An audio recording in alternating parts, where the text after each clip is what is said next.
Hi, everybody. Dennis Black here for Black and Wyatt Records. Welcome to the Black and Wyatt Records podcast. Today, Memphis artist and filmmaker Mike McCarthy interviews Black and Wyatt artists Seth Moody and Graham Winchester of the Turnstyles.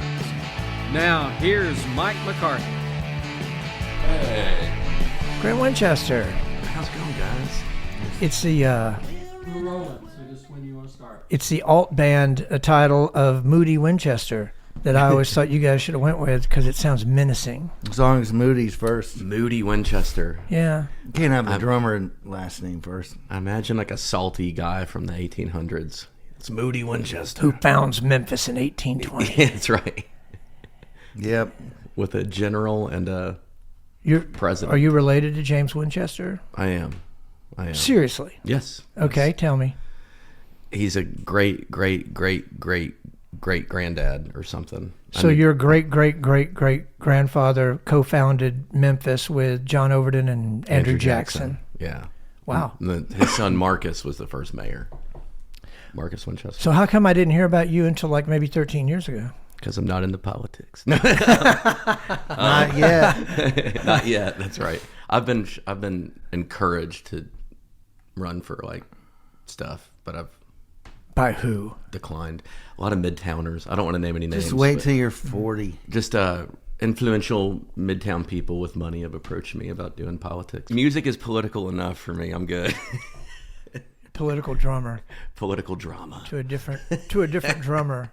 No, just keep sacrificing goats to the devil in the backyard. I'm just about to run out of goats. That's the real. That's the footage that I cut out of the doc. Oh, yeah.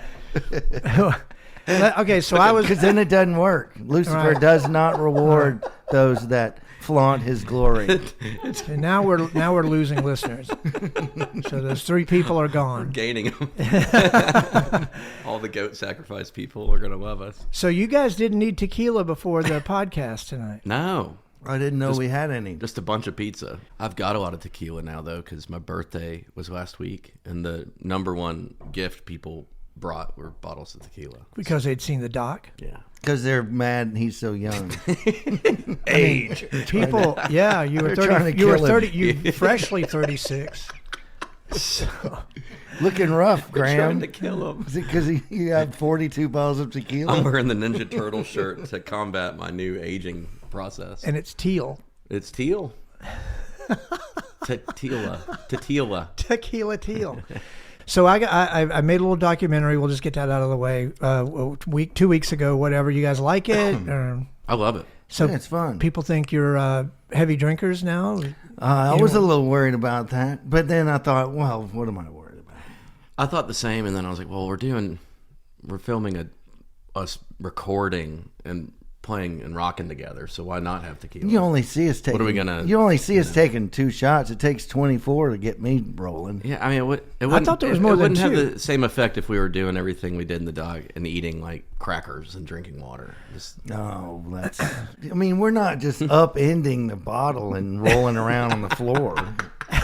sacrificing goats. Oh, Graham crapped his pants. I guess we're not recording a song tonight. Well- Give me that tequila before he gets crap on it. That's the new song. Graham crapped his pants. I think that I guess so. Let's make that. I mean, it's just a couple little nips, you know. It's more the going to get it and yay, let's get our heads in the right place. Hey, at least we got the driving done before the drinking. You know, we're going to be authentic Memphis. I've actually drawn you, filmed you, played on stage with you, or I sang on stage with you. I don't know if Yeah, you there's remember. a So couple, it's like- there's a couple more things you could do to make us really tight. It's So, like, well, should we I- take a break?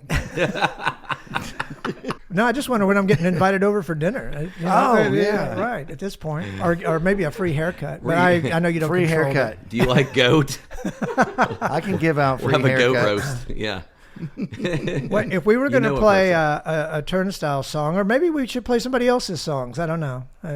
But you sent over a couple of Turnstiles songs from Turnstiles 2, which we could talk about. We had tequila when we were recording those songs. Yeah, it was mostly during the pandemic because Yeah. we were in a pod, right? Mm-hmm. Graham and my wife and I were working on those songs because we had nothing else to do in the basement. We hold up most nights of each week, really. Yeah, whenever I did my vocals, they would sit to the side and drink the tequila and make fun of me. There was one night I got so upset I just ran out of the house and walked 2 blocks away and sat down on the curb for about 20 minutes. I ran out the basement, out the house. I looked at Coco, eyes wider than, and we were just like, okay, maybe. We waited for about 10 minutes. He didn't come back. Okay, let's go find Seth. But he had walked down the street. You guys sound, the record sounds fantastic. Well, it was a lot of fun. Yeah. It was a lot of fun. Heard it at the listening lab. Thank you. Thanks. And and I know you sent those songs over today. Let's play one. It's on the list. Why don't we do, since we start our live shows off lately with it, Dead Surfer. Oh, yeah. That's kind of like one of the first ones we recorded. All right. So here are the Turnstiles off Turnstiles 2, the double album with Dead Surfer.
All right, that was Dead Surfer. Any stories behind that one?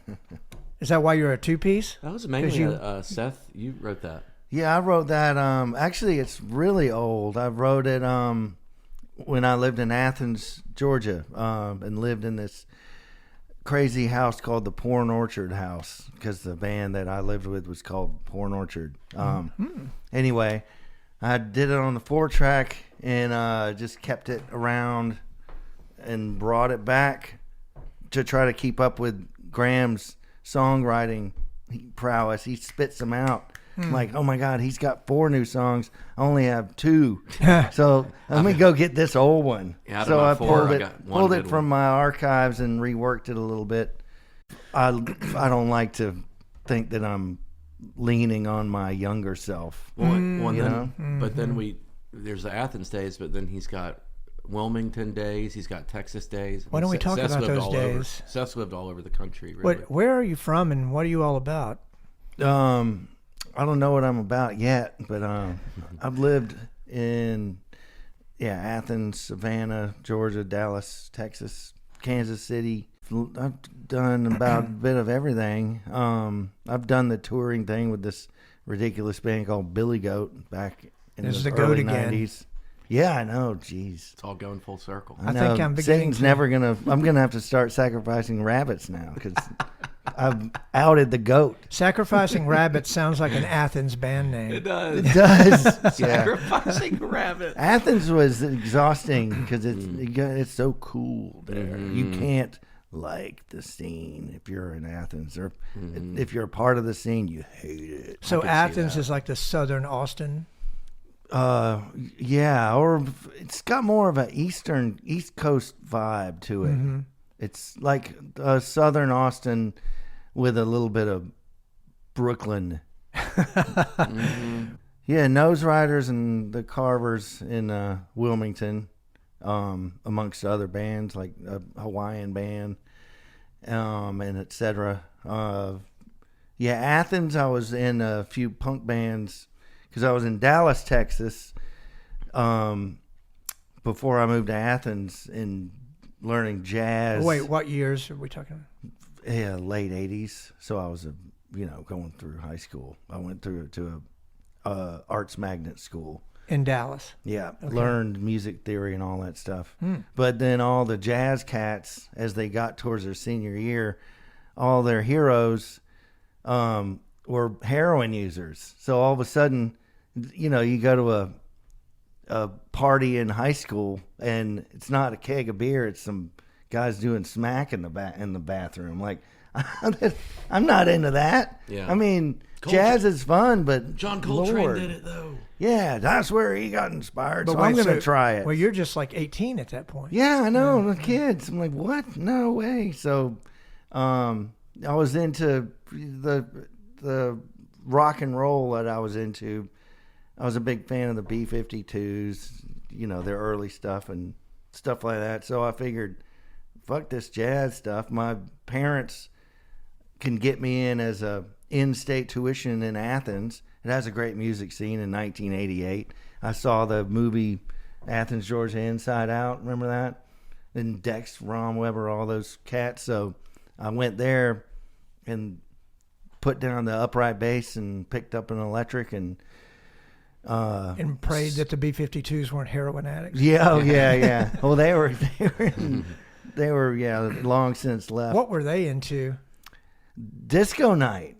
I mean, chemically. Probably cocaine. You think? Really? Late Okay. 70s? Oh, well, okay. And you jammed with Dex Romweber and recorded with him, right? Yeah, I played sax with him. Fun, crazy guy. So you were in Athens when you were 19, 20, 21? Yep. Wow. 19, 20, 21 is when I left. And I joined the band Billy Goat, who were stationed in Lawrence at that point. Stationed.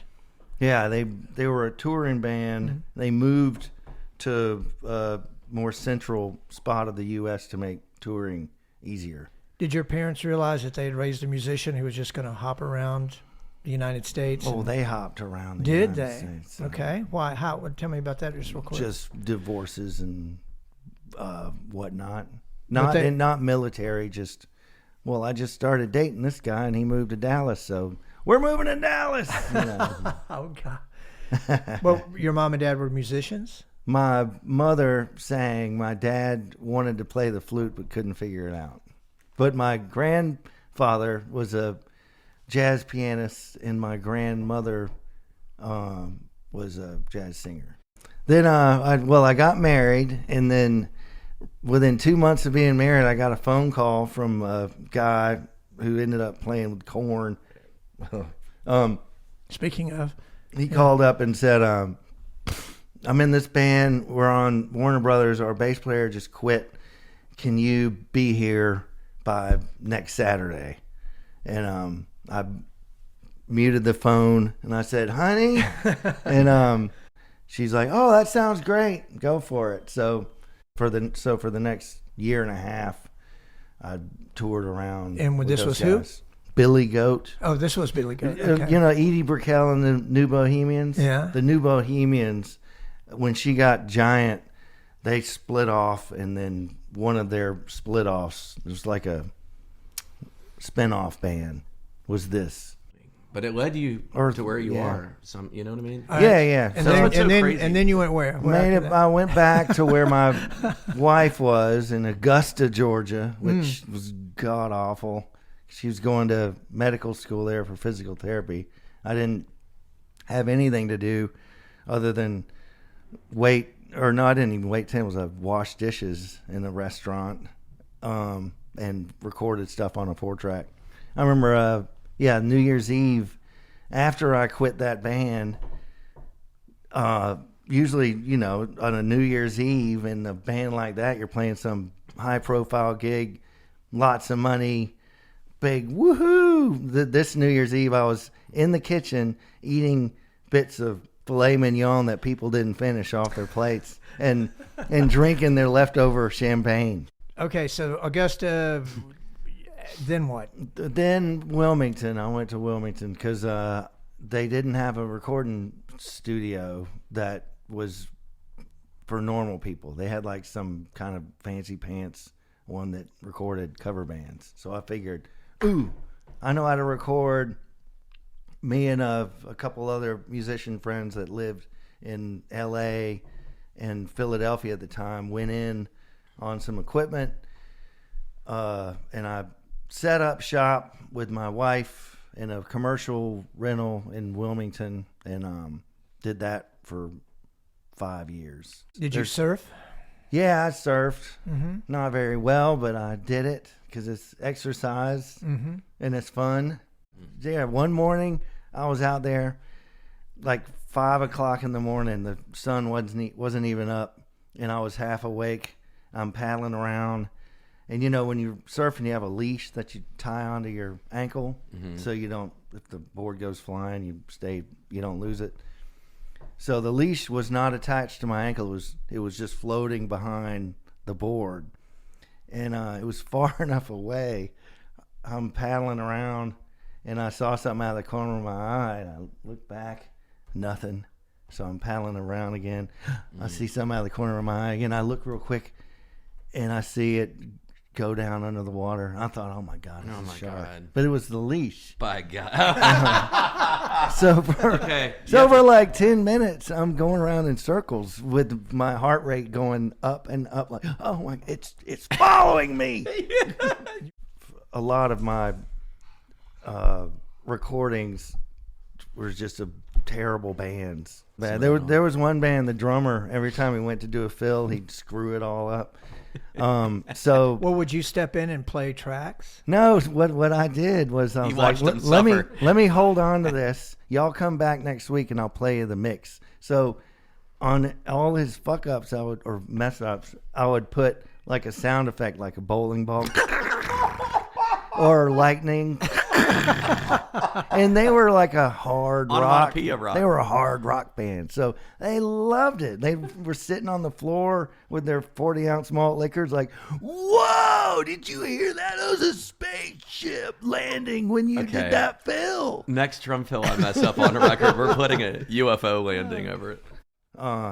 Went to Microsoft Certified Systems Engineer training in Raleigh.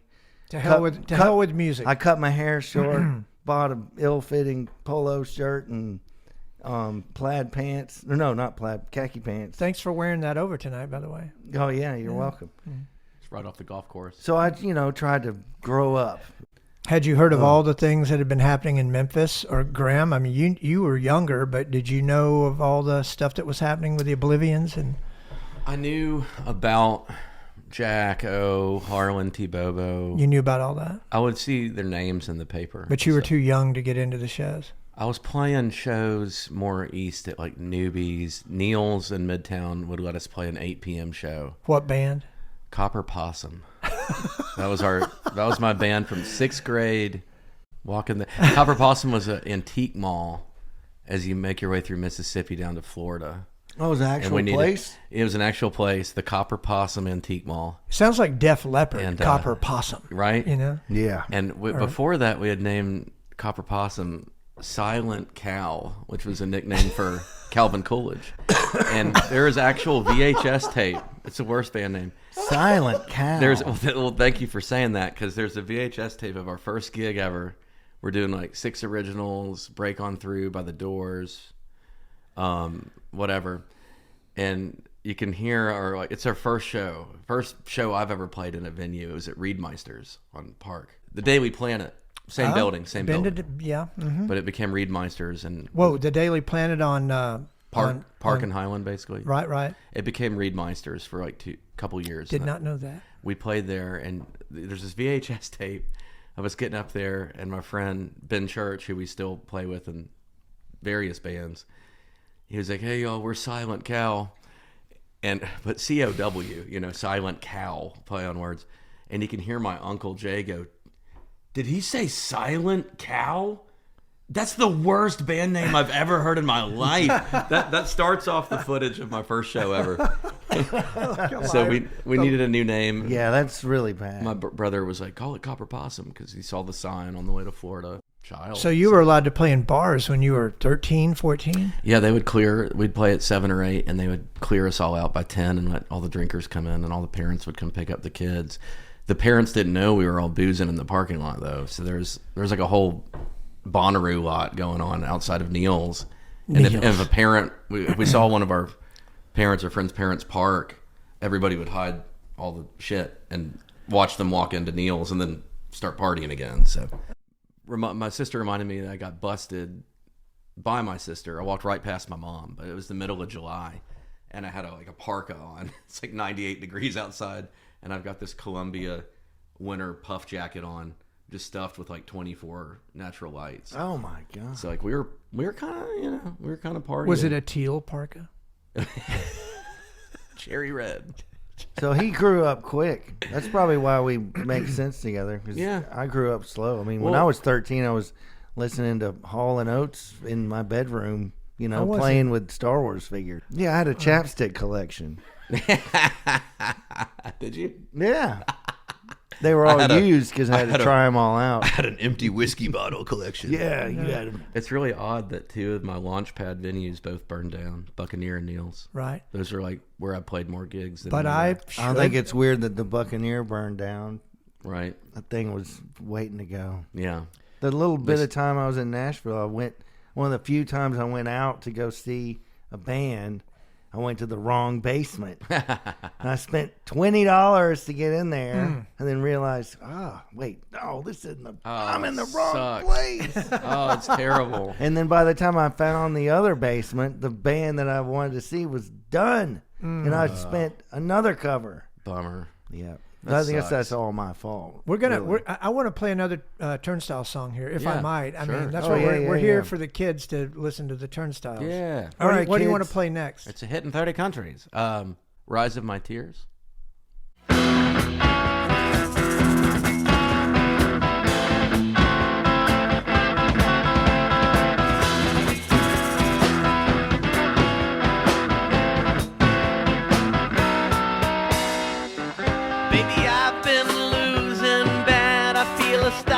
Chill in place of love we had.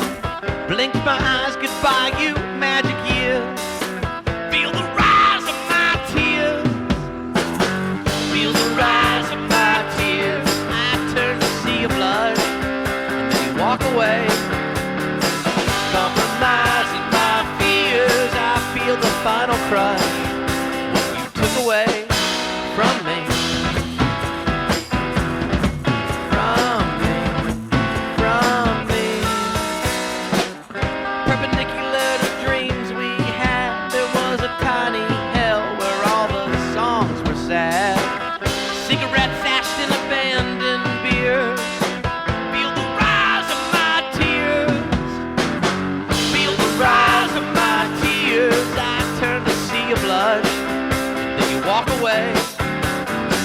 Compromising my fears, I feel the final crush. What you took away from me. From me. From me. Then found my four-leaf clover. The fairies flown, the fable's dead. Even though I know it's over, I can't shake the things you said. The things that you said to me.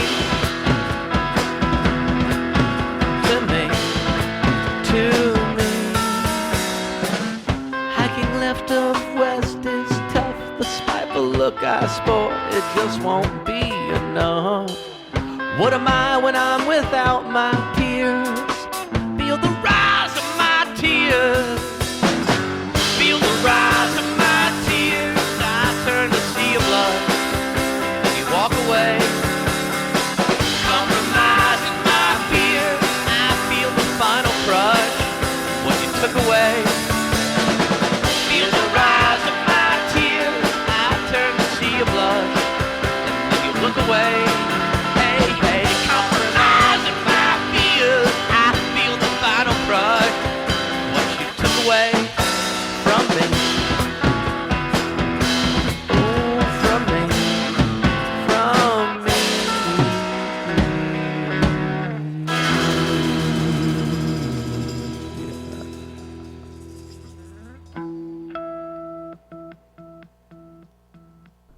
That was Rise of My Tears by the Turnstiles, written by Graham Winchester. And that was with a drum machine. Kind of about like, you know, that thing in Memphis where it's like kind of a little big city. And if you like, it's kind of like a fictional account of like you break up with somebody, but you still have to see them at all the same shows. I grew up a big fan of the band who we were talking about Okay. earlier. Yeah. Oh, Levon Helm. Yeah, and Robbie Robertson was so good at penning lyrics that were, as Dylan was, you know, like a story. As good as Dylan, you say?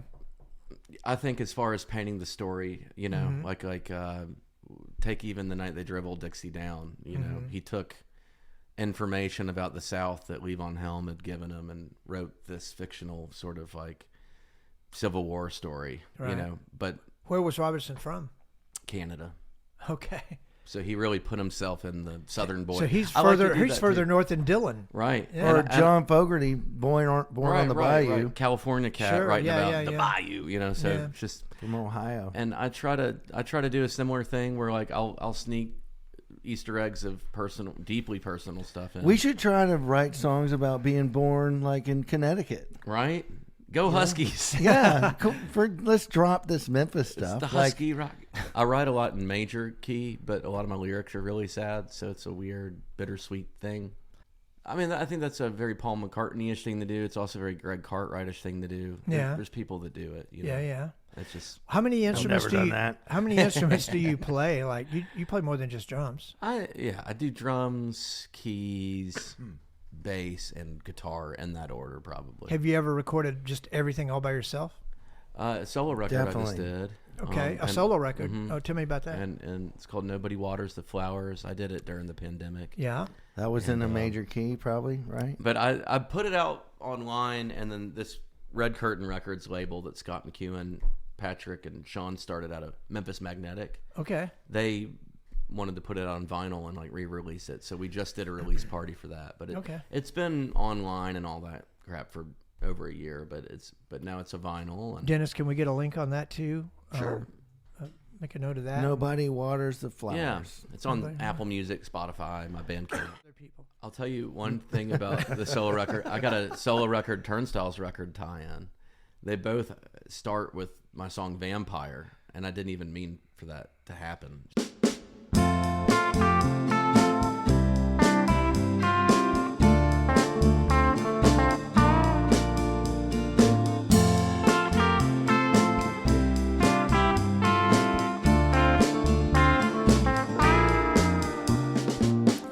Took a while to settle in. We were so young and so broke. So many days working 9 to 9. So many nights filled with Seagrams and smoke. She was working the rodeos. Met every bucker from coast to coast. She caught the eye of every honest guy, but there was one that she liked the most. I could feel it in the air. I could see it in her empty stare. When nobody waters the flowers, 'cause this house just ain't home. I guess it's back to hammers and nails since our love began to roam. Nobody sweeps up the cobwebs, ain't nobody welcome sign in front of the door. Nobody waters the flowers anymore. I'd be a hypocrite to not admit I was guilty of the same old thing. Right after work I'd drive to Evergreen. Open mic nights were the brand new scene. I met a girl there named Rosalie. She played Estella and she sang so sweet. One night we sang a song in harmony. As they applauded, she kissed my cheek. She could feel it in the air. She could see it in my empty stare. Nobody waters the flowers, 'cause this house just ain't home. I guess it's back to hammers and nails since our love began to roam. Nobody sweeps up the cobwebs. Ain't no welcome sign in front of the door. Nobody waters the flowers anymore.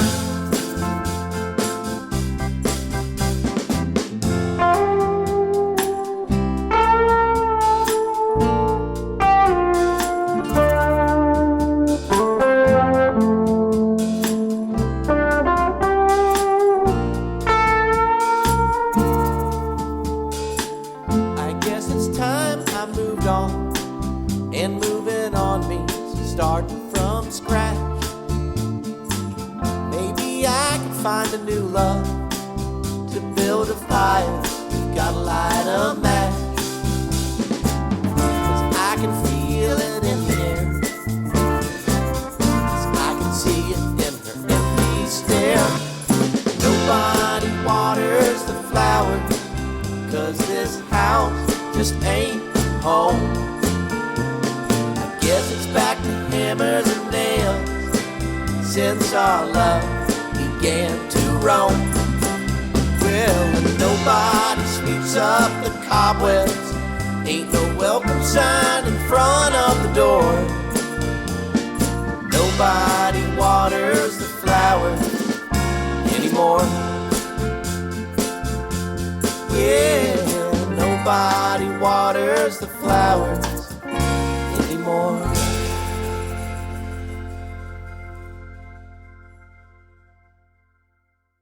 When I got divorced with the first wife that didn't care that I joined that band. What year did you get divorced? Is that 2005, and that's when miraculously at the same time I'd met this wild woman named Courtney, and she convinced me to start a punk band, which we did, called the Alibis. She's a very talented singer that sat in with the Hawaiian band that I was in, and I knew she was good because when we were finished with the song, I apologized to her about how the band wasn't good enough for her singing. This woman can actually sing. This is terrible.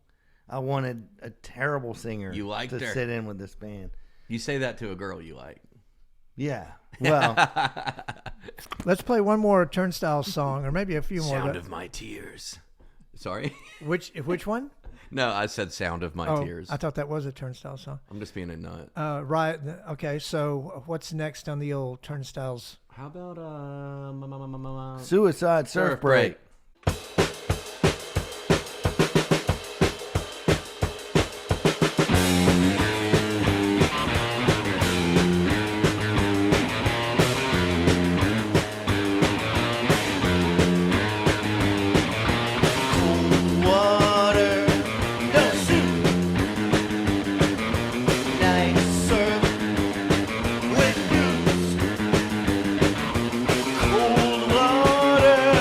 Just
we in Wilmington? Yeah. So Coco, you met Coco? and left my Heart and wife, and then ended up dating and wait, you left your ex-wife? yes. Okay. And then the Alibis. And we started a new band, and it was fun. I had a connection in Nashville to move to Nashville. These folks from LA that were moving to Nashville at the same time I was wanting to get out of Wilmington. All right, here's my connection. Eddie Van Halen's guitar tech. So I quit my job, and then we sold our house and made plans to move, Coco and I, and our 2 children. Mm-hmm. But the night before we left Wilmington, I had a gig to open up for a band that I'd never heard of called Jack O and the Sheiks on a Monday. Street Town. And the band that I was in, Deadly Lo-Fi, were set to open up for them. So that day, I told Courtney, I'm not playing this gig. It's Monday. Nobody goes out on a Monday. And we're moving tomorrow. I'm not going to stay up late playing some crap gig. And she said, well, wait, who are you opening up for? I said, some band called Jack O and the Sheiks. And she said, Jack Oblivion? I'm like, what? What? Yeah, I guess so. And she said, oh, that's Jack Oblivion. You from the Oblivions? And I said, I don't know. She said, they're amazing. You have to play this gig.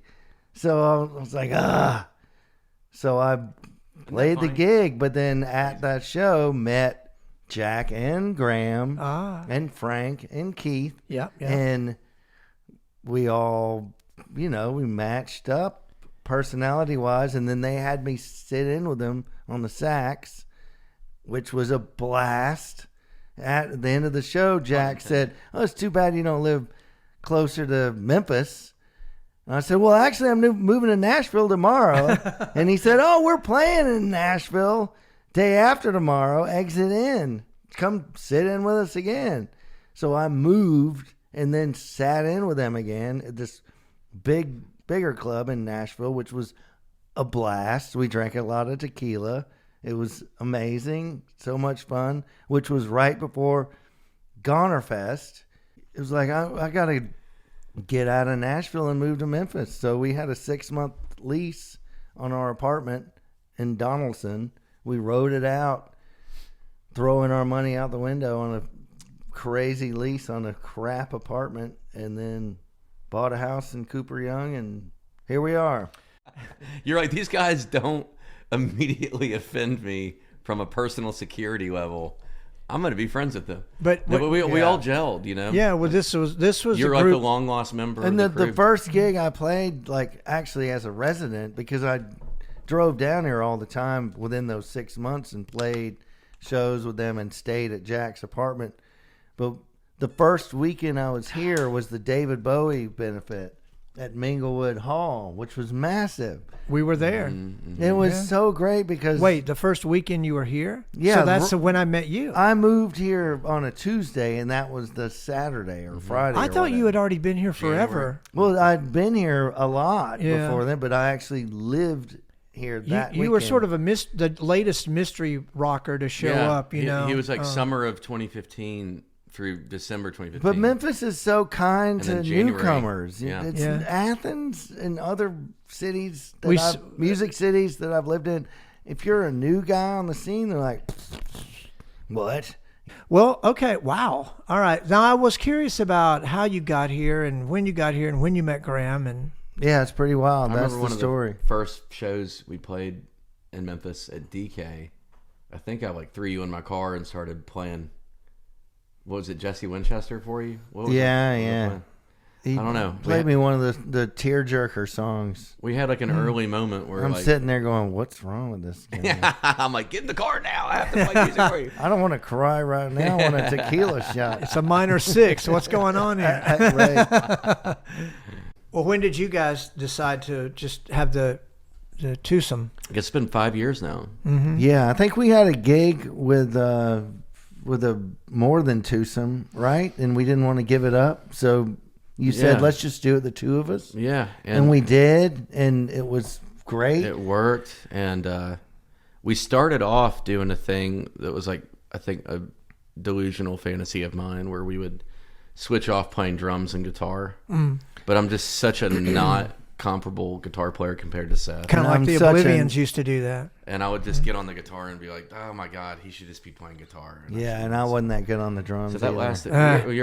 You're a great drummer, It's like and you're a lot greater at drums than I am at guitar. No. Everybody would be like, okay, So- wait, when are they going to go back to the real instruments? So let's play another Turnstile song.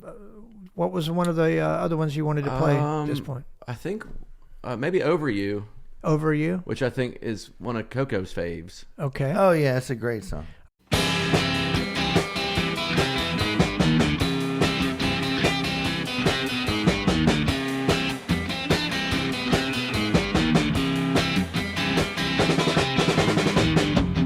Medication sweating, knocking feelings back that I've been dreading, reminiscing over better times with you. This broken glass bottle, never breathing, always in full throttle. Should have spent all of the extra time with you. Well, look at me, look at me. I'm lonely as can be, but I'm over you, at least. That sadness in my smile might last a little while, but I'm over you, at least.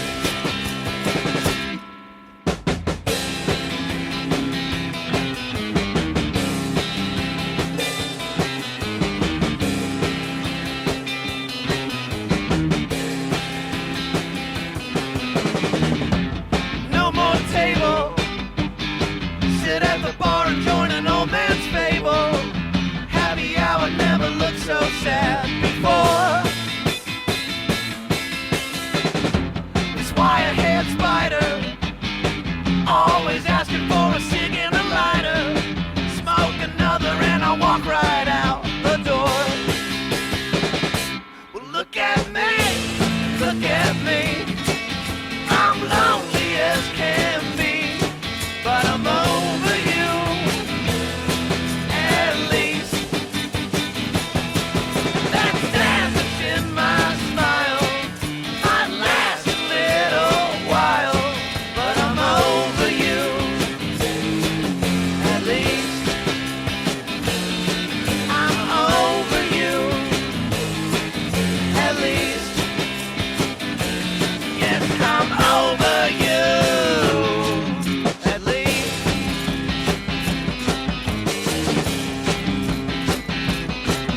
At least.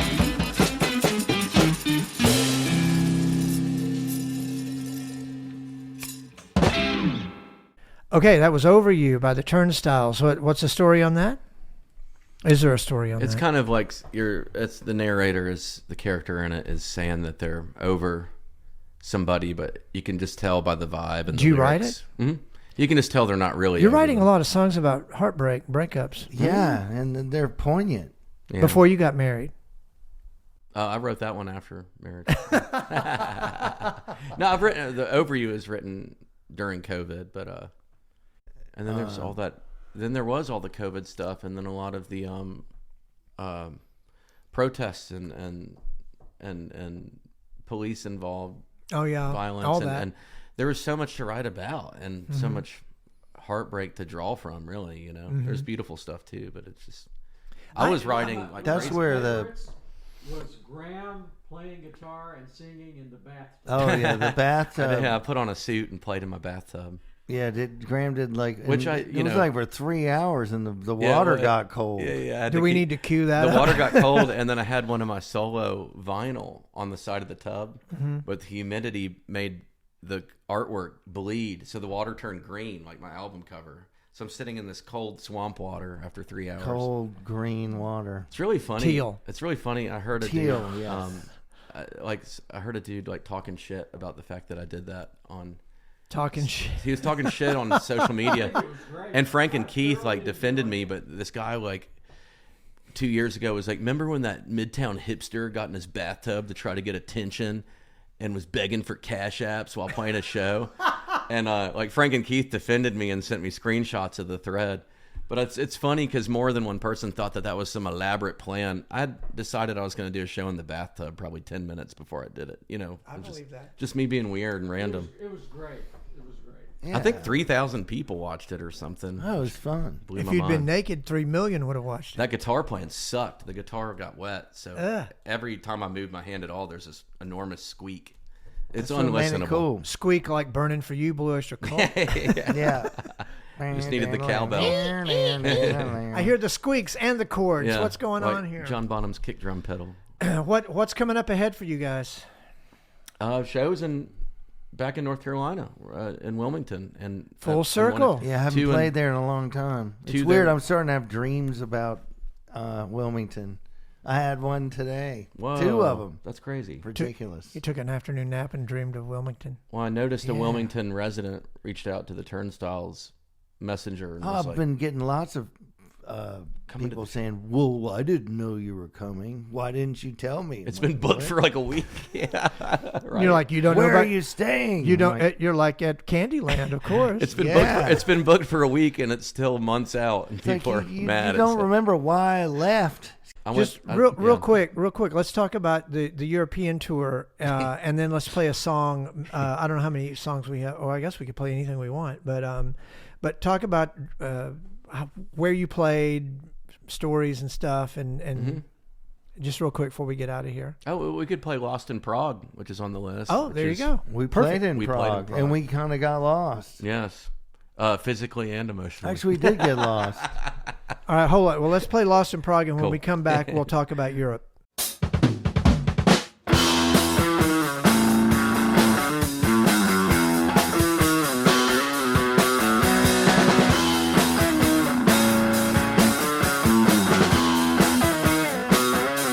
Can't read the map, there's no vowels, and that's so what now? This beer is glass, what you pay for that? 100 crowns. We're lost, lost in Prague.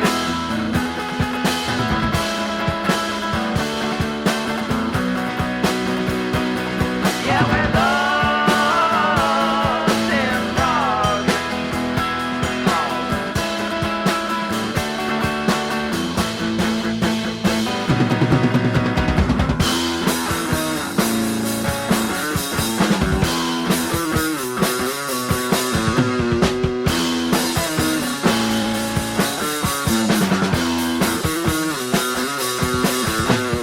Where's this bus going? No way of knowing unless you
Okay, that was Lost in Prague by the Turnstyles off Turnstyles 2, which is a black and white release. What year did that come out? That came out 22.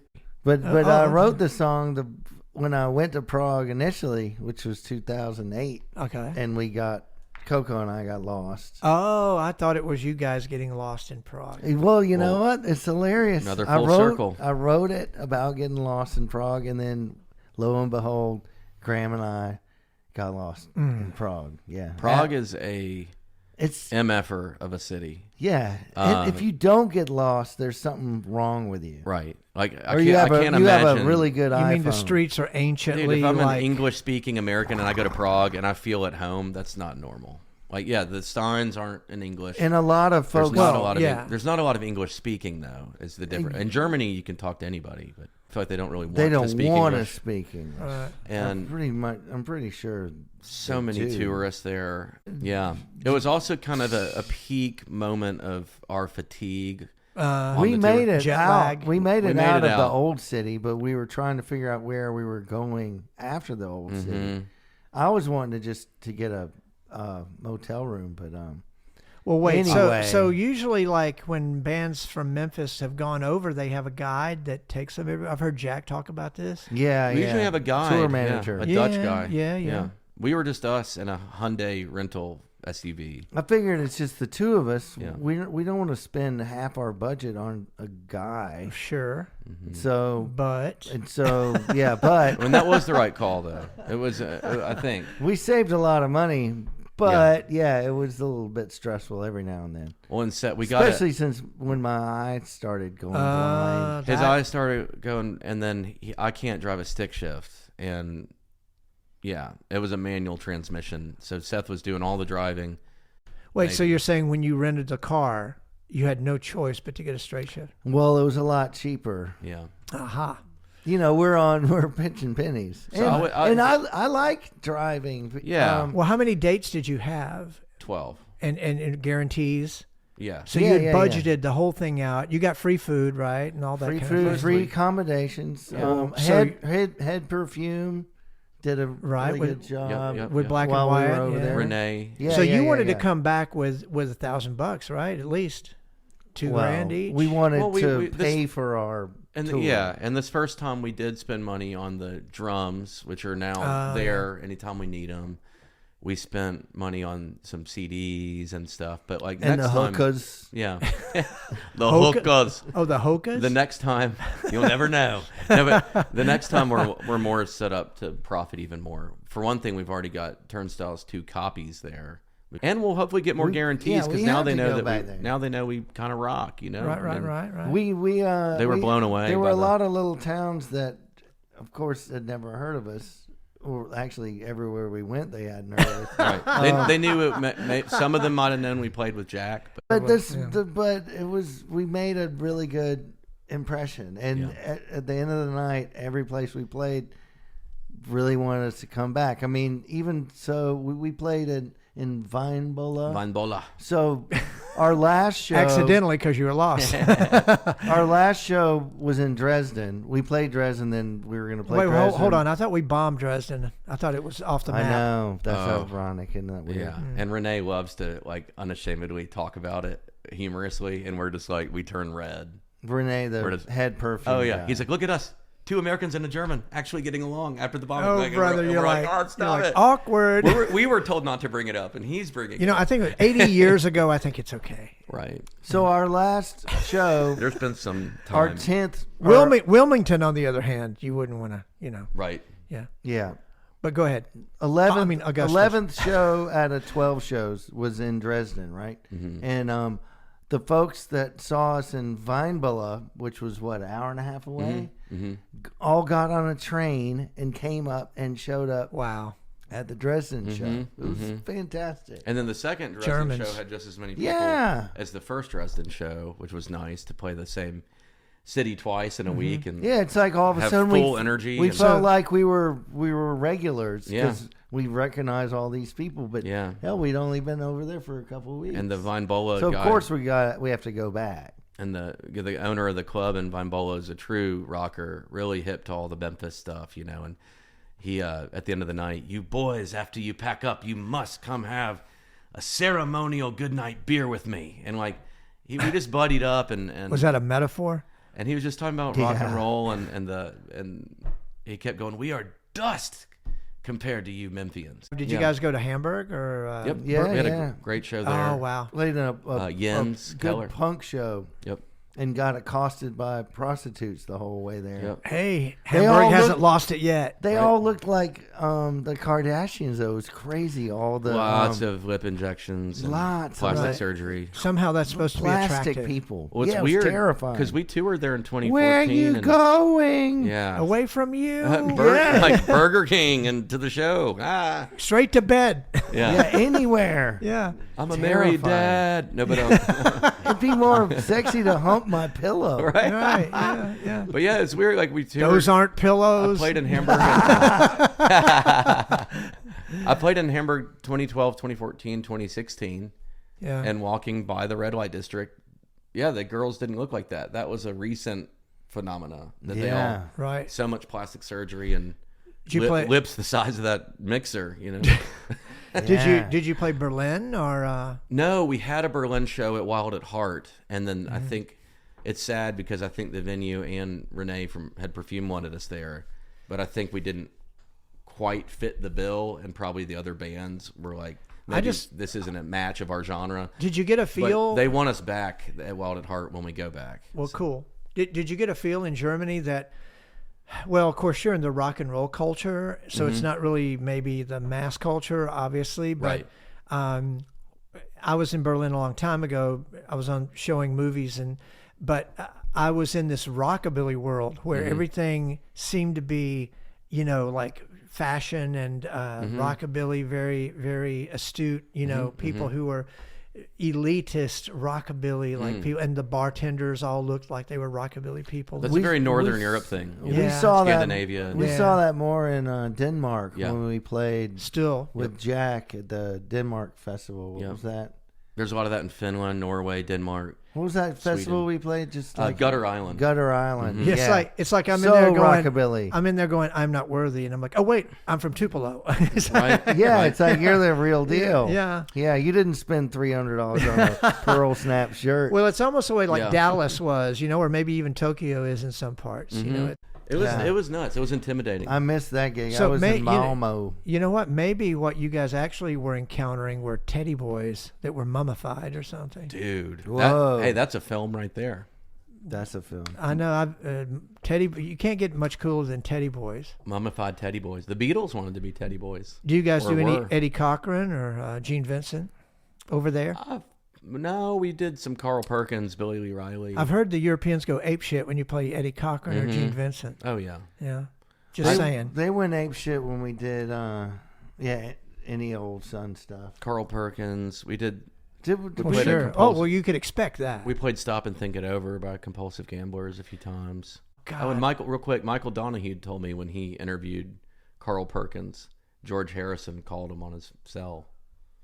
What now? Say that again. Michael Donahue got to interview Carl Perkins once. Yeah. And George Harrison called him on either his home or his cell phone at the time. Called Carl. Yeah, like Carl was like, hello, and blah, blah, blah. And he was like, that was George. Hello. That was George, yeah. That was George Harrison. Saying, wait, how did you play that G going into C7? What's the 7th chord again? So have you guys heard of Bethel Springs? I've heard of that. What is that? Why So does that ring a Bethel bell? Springs is up toward the county state line with Tennessee and Mississippi and all that. Mm-hmm. And I had the pleasure of talking to this lady at the Mid-South Con, the Sci-Fi Con, appropriately enough, because rockabilly and sci-fi are just like, Yeah. same time period. That's funny. And she is a tourism director in the town where Buford Pusser's from, which goes back to our Eddie Bond conversations with Joey Killingsworth last podcast. But she's like, and we're doing all this great stuff in Bethel Springs. Bethel Springs is where it's at. People love to Europeans come to Bethel Springs. And I'm like, whoa, wait a minute. What's Bethel Springs? Yeah. And she goes, well, that's the first time that Carl met Elvis at Bethel Springs when they had a rockabilly show together. And I'm like, I'm like, okay. So that is considered the birthplace of rockabilly because Carl met Elvis at Bethel Springs. What? That's what she said. Now you would think, but Carl was hanging out at Sun, right? But maybe he never met. We're talking 50. We must be talking 54. I believe it, but 54, it's just wild that people would go ape shit over something like that. But Well, that's they've got their historic marker. They have shows there. That's why when you're a Memphis teeny little band like the Turnstiles and you go to play Europe for the first time, people show up because the flyer says from Memphis. Right. Okay, so we're gonna play. What are we playing? One of many U's. All right. Y-O-U-S. And this is being recorded, and it's going to come out on something. It's recorded already, Yep, and it's going to come out on our next record called Turnstiles Cloned, where we play other instruments other than the drums and the guitar. I guess if it wasn't recorded, we wouldn't be playing it right now. True. Well, or we'd be waiting. The podcast would have to wait till it's recorded. So our next release is going to be... By that time, we'll be broken up. Right. We won't even be back Never. Screw that jerk. I'm never letting you go. Winchester. I'm going back to Wilmington. That teal-ass motherfucker. I'm already back in Wilmington. I'm back with my first wife. I'm back in Billy Goat, baby, and the broccoli. Oh, Copper Possum, here we come. All right, here we go.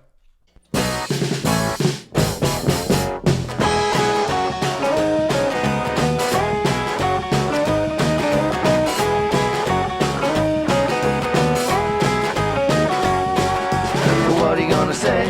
It don't go your way.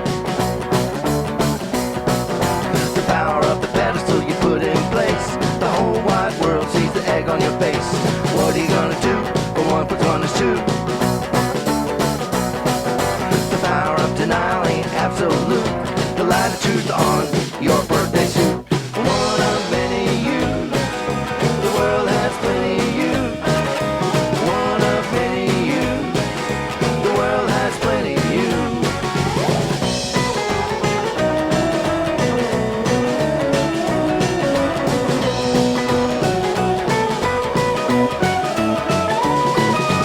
Where you gonna go? They don't catch the throw.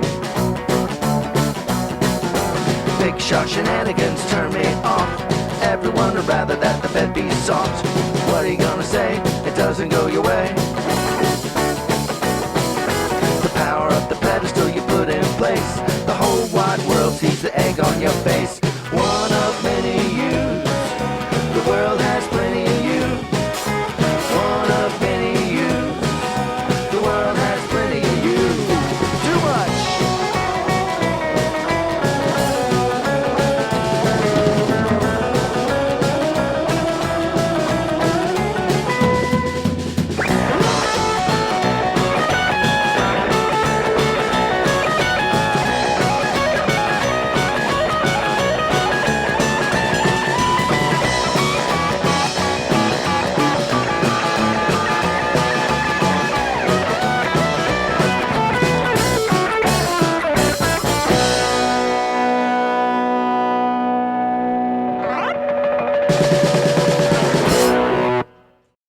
You've just heard Mike McCarthy interviewing Seth Moody and Graham Winchester of the Turnstiles on the Black and White Records podcast. Be sure to watch the Turnstiles mini-doc, Grief Leech, by Mike McCarthy on the Black and White Records YouTube channel. Turnstiles vinyl records are available at the Black and White Records website. Join us next time for the Black and White Records podcast.